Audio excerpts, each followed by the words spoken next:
इस वर्ष संवत 2078 ईस्वी सन 2021 में नवरात्रि पर्व 7 अक्टूबर बृहस्पतिवार से प्रारंभ होकर के 14 अक्टूबर बृहस्पतिवार तक ही मनाए जाएंगे।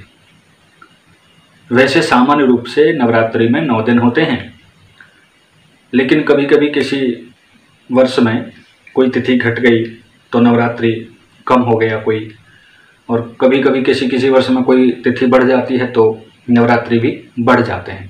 तो कभी नवरात्रि 8 दिन का हो जाता है, कभी नवरात्रि 10 दिन का हो जाता है।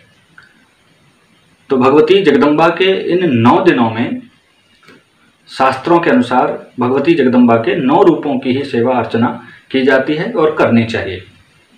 तो भगवती जगदम्बा के इन 9 रूपों के बारे में बताते हुए शास्त्रों में आया है कि प्रथमम शैलपुत्री च, द्वितीयम ब्रह्मचारिणी, तृतीयम चंद्रघंटेति, पूषमांडेति चतुर्थकम, पंचमम स्कंदमातेति, षष्ठम कात्यायी महागौरीति चाष्टमम, नवमम सिद्धिदात्री च नवदुर्गाः प्रकीर्तिताः।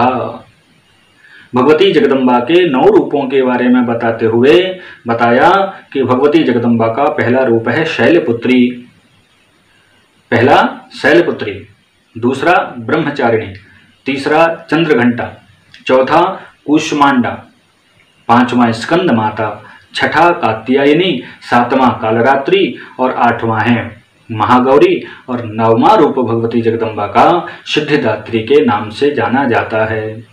तो इस प्रकार से सभी साधक इन 9 दिनों में भगवती के 9 रूपों का प्रतिदिन एक एक रूप का पूजन अर्चन करते हैं। इस वर्ष चतुर्थी तिथि का क्षय हो गया है, चौथ कम हो गई है, चतुर्थी कम हो गई है, तो तृतीया चतुर्थी एक हो जाएगी। तो तीसरे दिन यानी तीसरी नवरात्रि को चौथा नवरात्रि भी मनाया जाएगा साथ साथ, यानी कि तीसरा और चौथा नवरात्र एक साथ मनाया जाएगा। तो तीसरी नवरात्रि को तीसरे और चौथे स्वरूप का, भगवती के तीसरे और चौथे स्वरूप का, तीसरा है चंद्रघंटा और चौथा है कुष्मांडा, इन तीसरे और चौथे स्वरूप का एक साथ पूजन तृतीया वाले दिन इस वर्ष किया जाएगा। तो इस प्रकार से सभी साधक भगवती जगदम्बा के 9 रूपों का पूजन करते हैं 9 दिन। हम सबको भी प्रयास करना चाहिए कि 9 दिन भगवती जगदम्बा के अलग अलग रूपों का प्रतिदिन हम पूजन स्मरण यजन करें, और यदि हम प्रतिदिन अलग अलग स्वरूपों का पूजन नहीं कर पाते तो भगवती जगदम्बा के रूप में ही हम नवरात्रि पर्व पूरे हर्ष के साथ उल्लास के साथ मनाएं।